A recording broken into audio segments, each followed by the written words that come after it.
This program is designed to provide general information with regards to the subject matters covered. This information is given with the understanding that neither the hosts, guests, sponsors, or station are engaged in rendering any specific and personal, medical, financial, legal, counseling, professional service, or any advice. You should seek the services of competent professionals before applying or trying any suggested ideas. Magazine publisher and entrepreneur Judith Mancini is sharing captivating conversations with experts in their field about the latest trends in our ever-changing world to help you become healthy, wealthy, and wise. Judith Mancini Today will spark your interest and inspire you to lead your best life ever. And now, here's Judith. Judith Mancini Today is sponsored by Basic Brands, Inc., providing the highest quality specialty products in the natural food industry. Visit basicbrandsinc.com and enter JMT15 for your 15% discount on your first order, including their best-selling vitamin E ointment, which helps restore the moisture and elasticity to your skin. Good morning, everybody. I know it's almost lunchtime on the East Coast, but we're still in morning time, and we are experiencing a terrible heat wave here in California on top of our drought. So everybody in California, I just want to remind you, don't water your lawns. Use as little water as you possibly can. We need to really help each other. The reservoirs, our lakes, our natural lakes, the Colorado River, everything is down to near nothing. It's just tragic. So this has been going on for quite a few years now. And so you should be taking short showers and everything else. Okay, that's my lecture to you today. Now, I have such an interesting guest, and it's an honor to have her joining us in the middle of the night from Australia. Connie Howell is dedicated to providing you with the right questions that enable you to get the best insights to help you move forward. Writing and communicating universal truths is her passion. She lives in the Blue Mountains, which are west of Sydney, Australia, which I understand is pretty harsh conditions up there, with her beloved husband, Walter. You can contact her at her email, which will be scrolling across our cryon. So let's get to it. Connie, I am honored to have you on our show all the way from Australia. And this is Connie's book, the title of which is, go ahead, Connie. Perfectly Imperfect, How to Be Imperfect and Remain Lovable. It's a fascinating book, and she, as I said, concentrates on the universal truths. But first, before we get into this, I'd like you to just briefly give us a short bio. I was touched by the fact that you moved from England to Australia. Can you fill our audience in on that? Sure. I was born in England, in the north of England, and I lived there until I was 24. I had been married and I had 3 children at that stage, going through a divorce. And I met an Australian man, and he invited me to come to Australia to live with him and to eventually marry him, which I did. And I've been here ever since, but I still have a very English accent in a lot of the time. It never goes away. So what do those Aussies think of your English accent?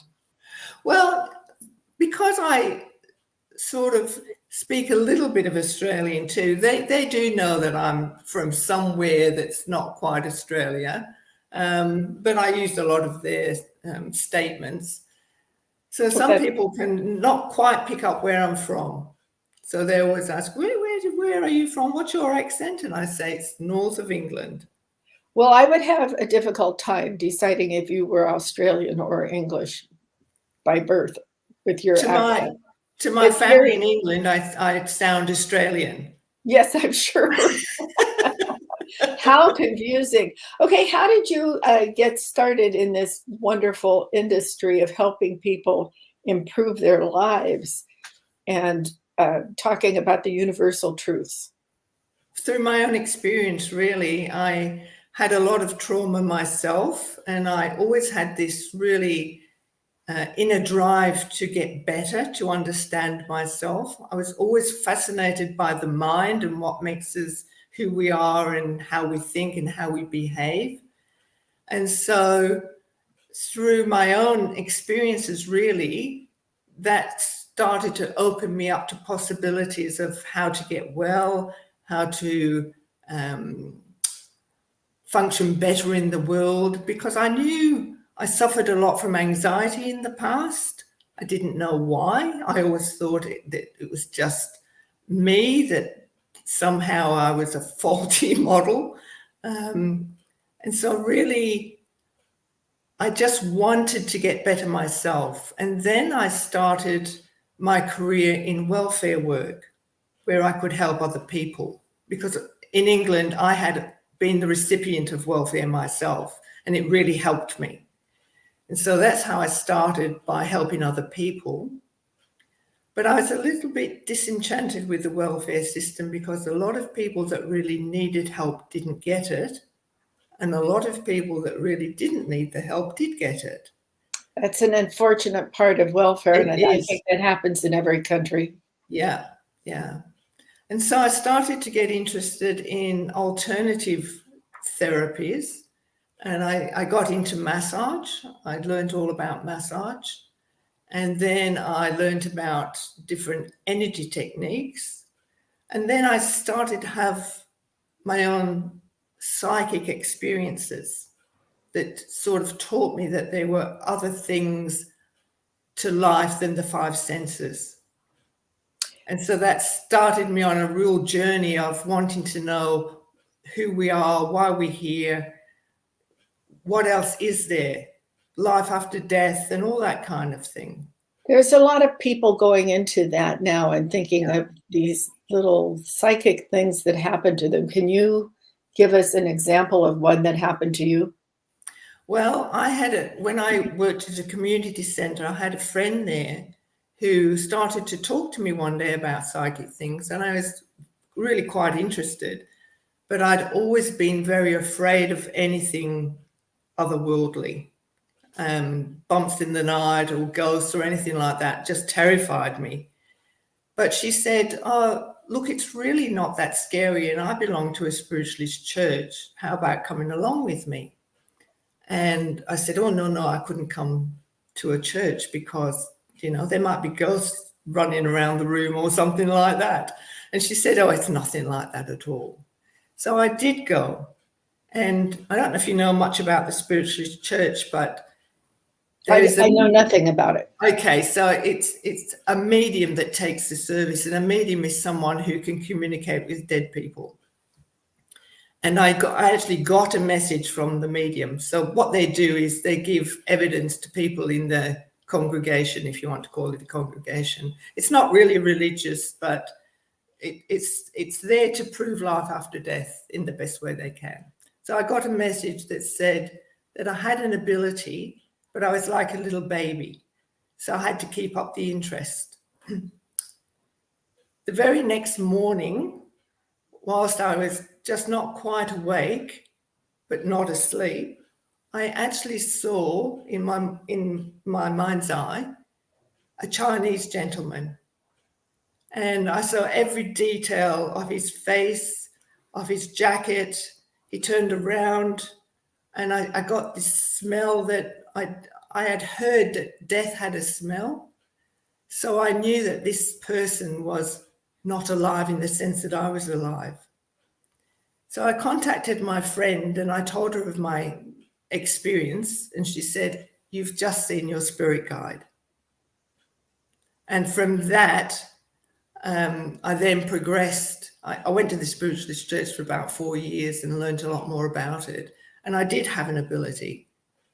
And what I didn't know at the time was that my paternal grandmother actually had been a spiritualist herself. And she also was a psychic. but I didn't know that. So I don't know if it runs in families. Some people say that it does. I think we're all psychic. We all have the ability to tune into other dimensions. Some people want to, some people don't.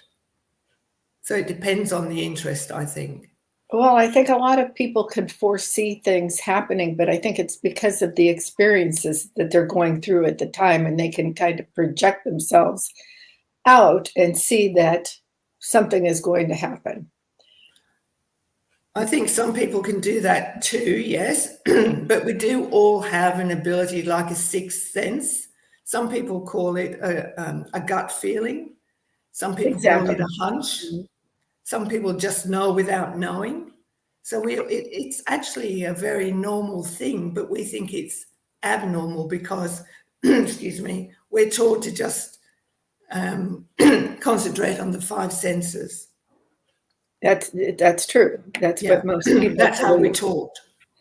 So my mind is open to things. I have never been to a medium, but I did go to a wise woman, a healing woman who was Native American up in one of Nevada City, which is the biggest discovery of silver in the United States during the 1800s.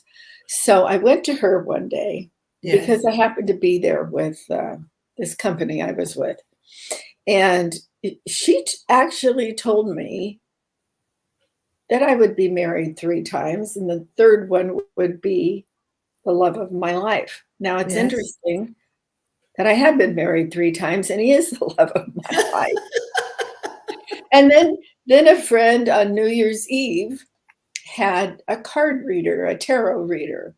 Yes. And she told me that shortly I would become well known in the industry I was in, and I would be one of the first women leaders. And lo and behold, I was in the natural health, alternative health publishing industry. And I was the first woman CEO of that group. Not that group, but in the group. So I do believe some people, neither one of these people knew anything about me before I went to see them. One was at a party, so I was never going to believe anything that she told me reading tarot cards. But lo and behold, I didn't tell anybody, and it did come true. And the other one had no idea who I was. So, but please go on and let's get into, I'd like to go through your book. First of all, you reading the chapter names of them, and then let's get into some of the questions you have in here that I find fascinating. Okay. So ask yourself. Okay. So if you would like to say, do you have the book in front of you? Do you remember what the chapters are in order? So chapter 1 is called Beginnings. Chapter 2 is Opening to Spirit.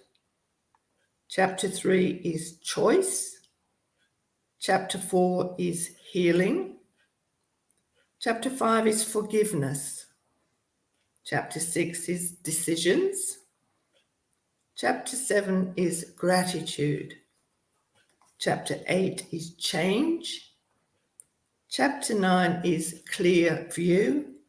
And chapter 10 is Learn to Co-Create. Now, do you regard these in order of importance?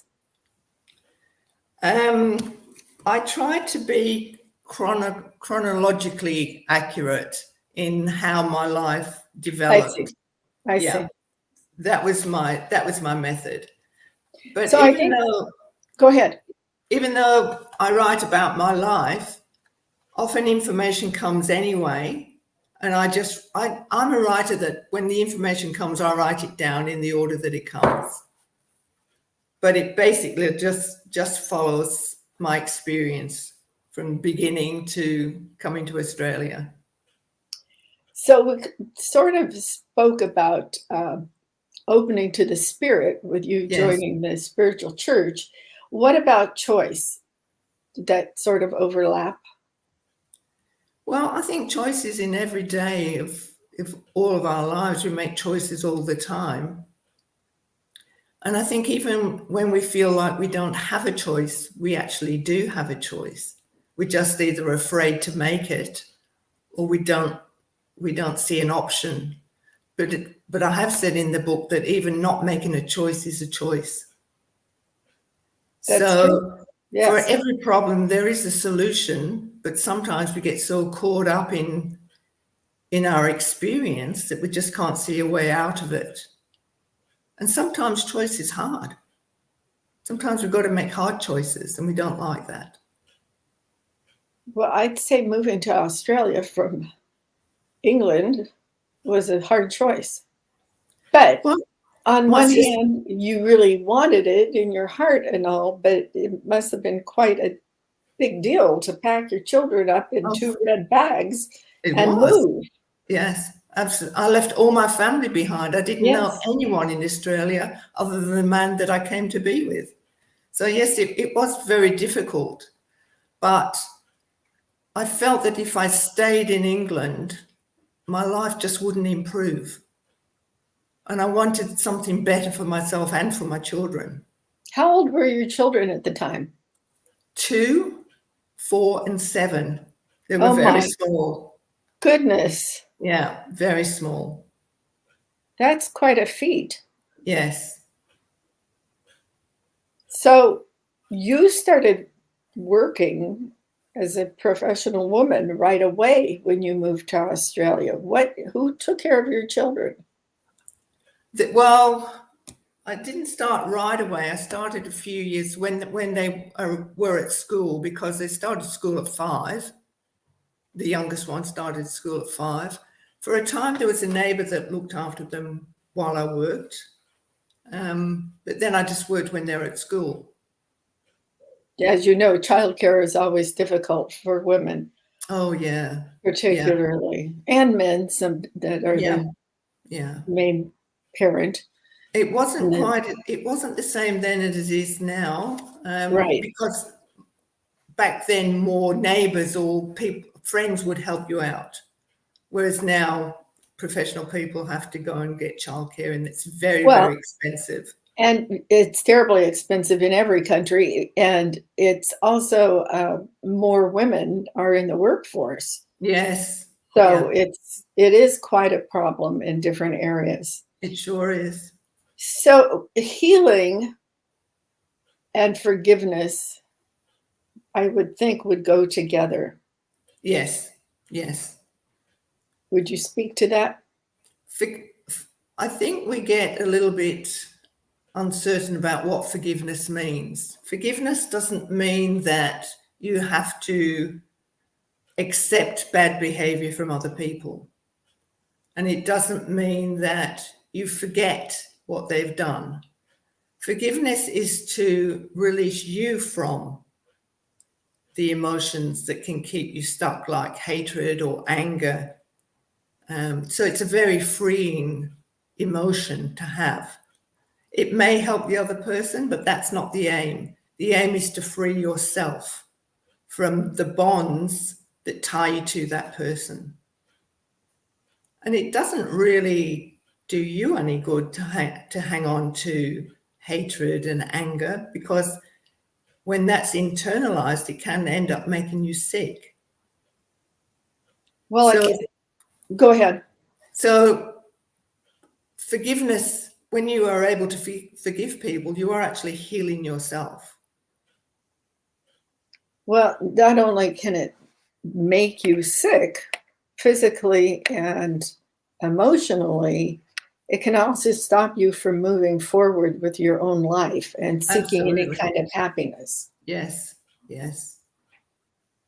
But I think some people get very stuck in it. Feels good to feel angry, because if someone's done something really bad, they don't understand the true meaning of forgiveness. They think they need to hang on to the anger because what's happened has been so bad. Well, that's true too, but I think it wouldn't hurt to get a little professional help, to just be able to speak to somebody. I find if you internalize a really horrible problem, you can't release it. because you need to verbalize it. And Yes. you could stand in a corner at home and verbalize it, but that's not going to help you. You That's right. need to speak to somebody, whether it's somebody in your church or a licensed therapist of some sort, or maybe a group Yes. that Or you even a could friend, do, a good friend. a good friend. Yeah. But sometimes friends and even close friends can be judgmental.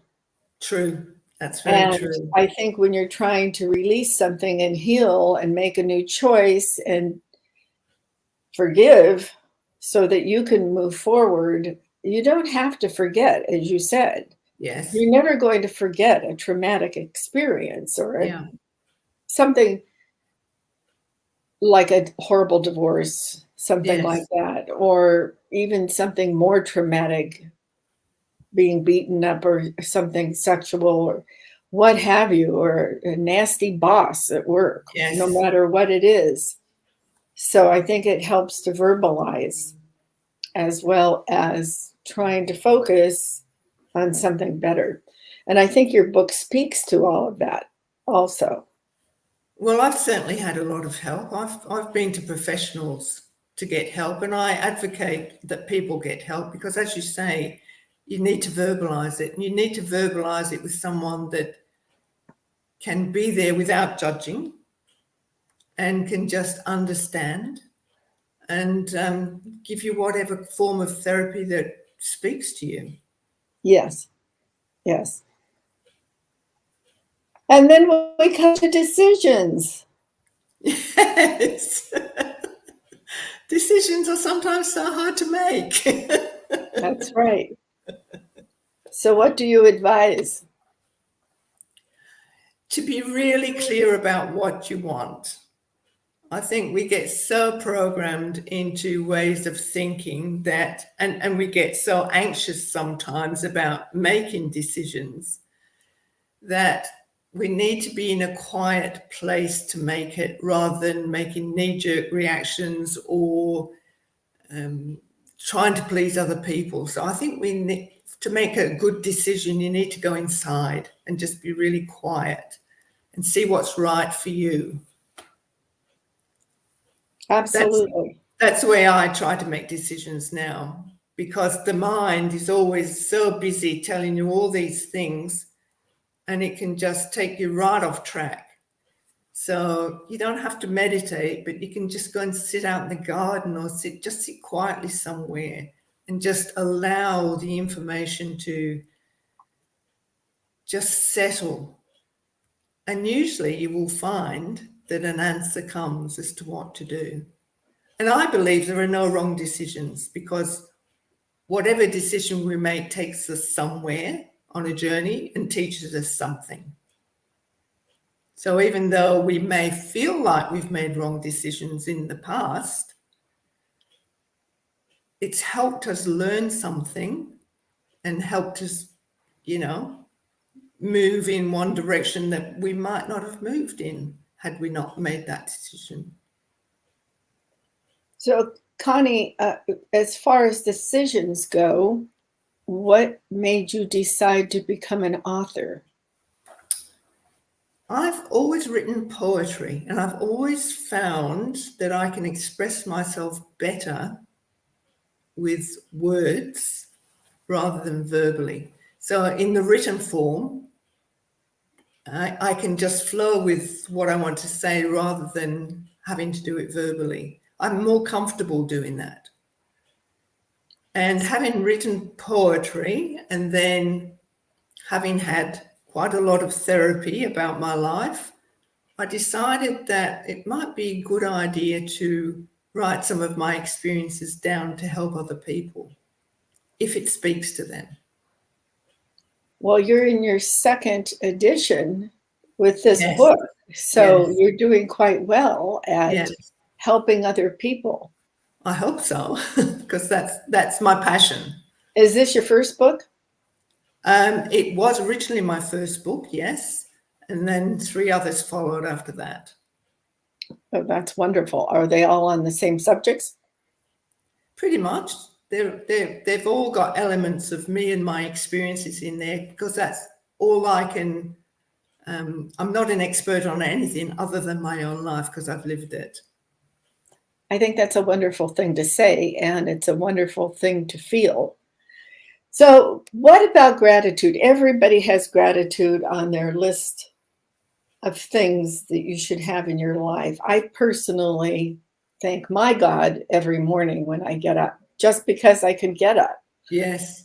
But for many other things. How important do you think that is? Incredibly important, because we can get so caught up in everyday life and think that, especially if you've got financial hardship or emotional hardship, it's hard to be grateful. But to be grateful, it doesn't have to be about having lots of money or having great relationships. It can just be that you've got food to eat that day, or that the sun's shining, or that you've got a roof over your head, because a lot of people don't. So gratitude, I think, is an everyday thing that we need to be aware of. I think so too. And I really think that being able to open your eyes and get out of that bed is a wonderful thing. And then you could be going on your way to your profession, your job, what have you, or taking your kids to school. And you'll see the number of homeless people on the street these days. I know. I mean, the world is in a little bit of a whirligig going around and around and around. I don't know if everybody understands what a whirligig is, but it's just every day you hear something that may totally upset you, or you think is just hysterically wrong, or very good. I mean, you never know what's going to happen today, like you could 20 years ago. So I think a lot of people are in flux. They don't know what the heck is going on. So I think that piece of gratitude is very, very important. Well, I think it's very grounding, because we can get lost in all the bad things that are happening. I mean, I think to myself how grateful I am that I'm not in a war-torn country, that my house is not bombed, that, I'm not dead. That's right. That I have liberties, I have freedoms. I can get up every morning and live in my lovely house and go out and buy shopping. These are all things to be grateful for. I think some people just forget to be thankful for the small things.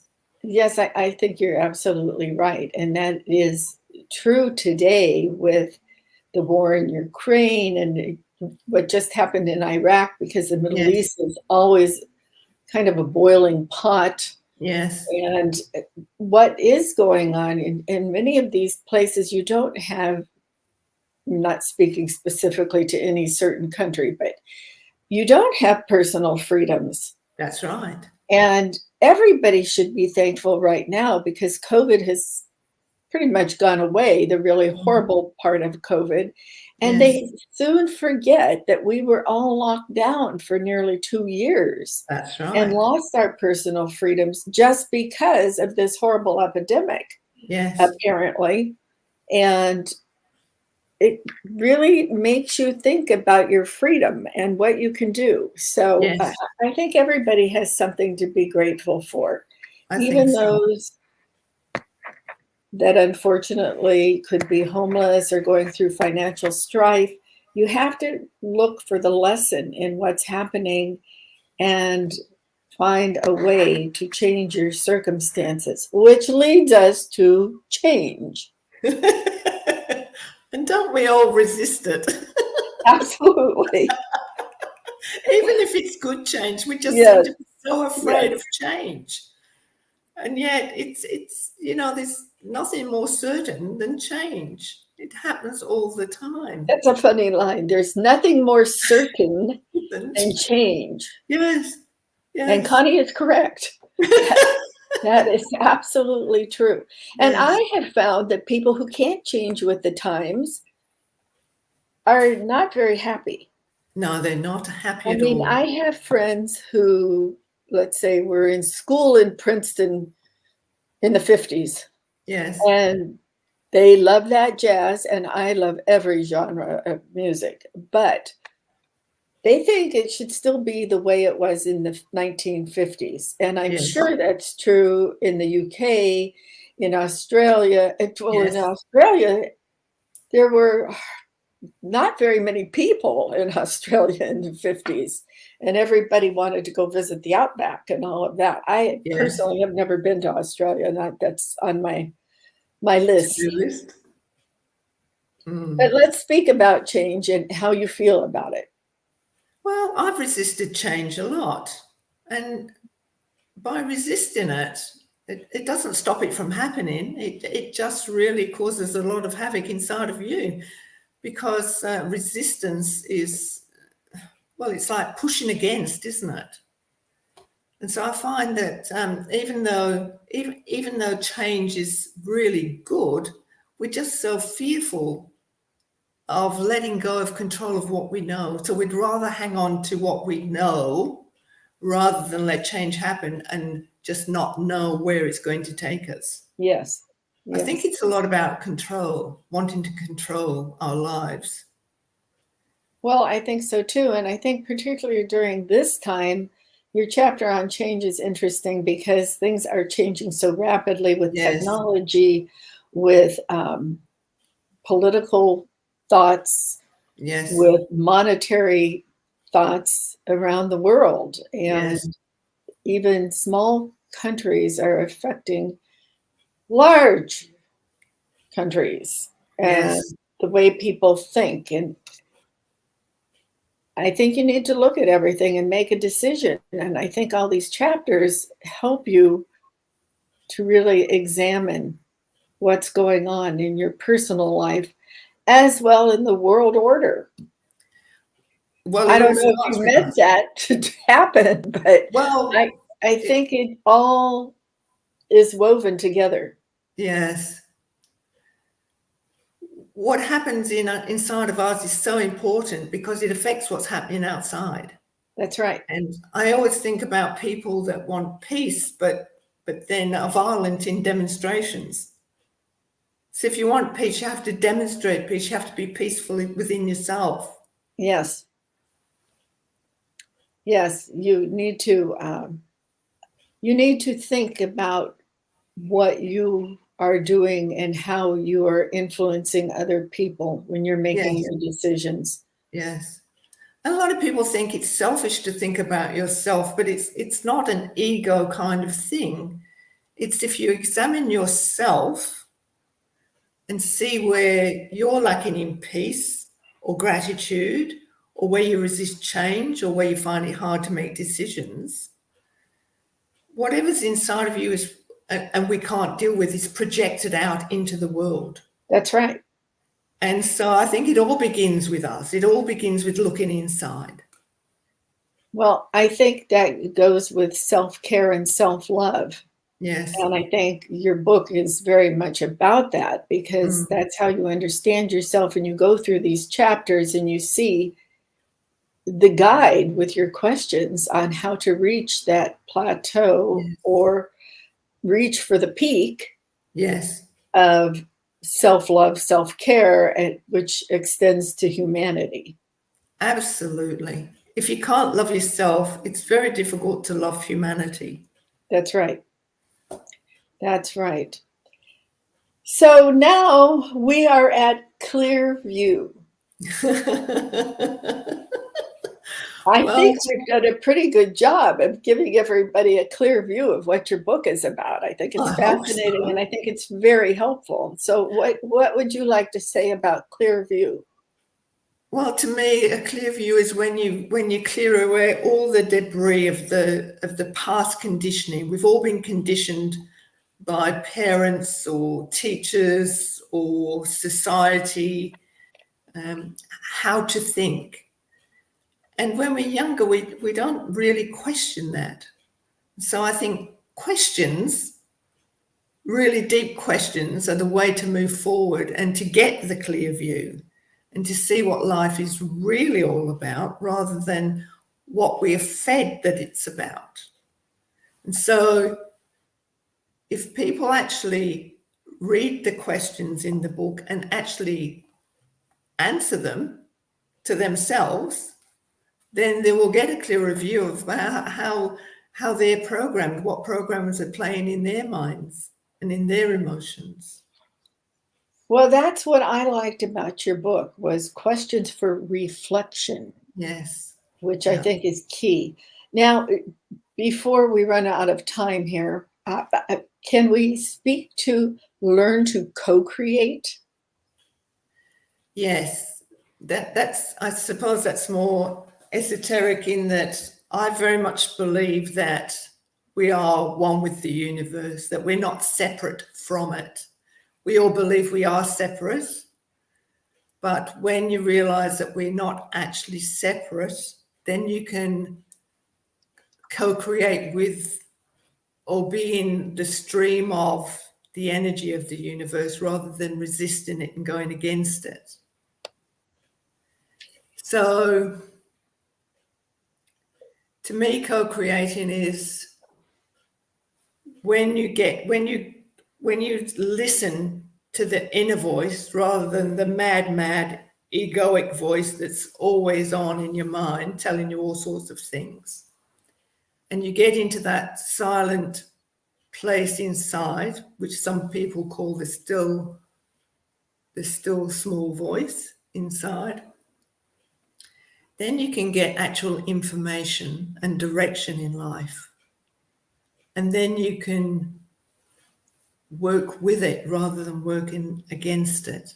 And that's co-creating. It's not resisting. It's not trying to force anything. It's not trying to be in control of everything. It's really listening and then working with it. Yes. And that's how you get rid of your anxiety. So I recommend this book to people who have anxiety. Anxiety can be anything, and anything can make you anxious, like not being able to get a glass of water when you want it. Yes. Anxiety comes in many forms. And it sure does. It's a prevalent problem in many people's lives. It is. And they hide it. And I would recommend that you go to Amazon to get her book, which again is Perfectly Imperfect: How to Be Imperfect and Remain Lovable. It's excellent, Connie. I can't thank you enough for coming on my show and getting up in the middle of the night in Australia. What are you working on now? Are you working on a new book? I've had one on the back burner for a long time, and I'm thinking it might be time to get around to writing it. Yeah. Good. And will it be on the same theme? Yes, it will be called Stepping Out of the Madness, which is stepping out of the madness of the mind. I think that's an excellent title. I hope you copyright it now. I'll do my best. You never know who's listening. I know. I know. What a time we live in when people do these kind of things with our reach on the internet and all. And I just have to tell you, it was so wonderful having you come on. I truly appreciate it. And will you please let us know when your next book comes out? I will, and thank you so much, Judith. It's been an absolute pleasure, and thank you for inviting me. My pleasure. Thank you so much, Connie. Bye-bye. Bye. Well, everybody, that was a fascinating interview, and I'm so grateful that we have listeners all over the world, and that rather shows you that we do, all the way from Australia. Connie Howell, amazing to me. Well, I just got back from a fabulous vacation with my daughter, my husband, her husband, and our two grandchildren, Leo and Nico, and we went to Mexico, Baja California, and what a delightful time. We have such kind, wonderful people down there, and they respect their elders and their children. So, that's something sometimes we forget, to respect our elders and our children. And I'm not the child, I'm the elder. Anyway, next week, if you are of the age to remember the Vietnam War and you had buddies, brothers, fathers, sisters, mothers, not so much in combat for the mothers, sisters at that time, but if you had anybody in the Vietnam War, you are going to want to tune in, because this is a collection of stories from Vietnam vets. And to me, it holds a special place in my heart because my brother was a Vietnam vet, is a Vietnam vet. So please tune in next week. And I think my studio, my platform, my radio station, K4HD, and my engineer, Juan, for connecting us to Australia with no glitches. It was fabulous. Thank you so much, Juan. You're a special person, and I really appreciate it. So let me leave you with these words today. Cherish yesterday, dream tomorrow, and live today. Thank you.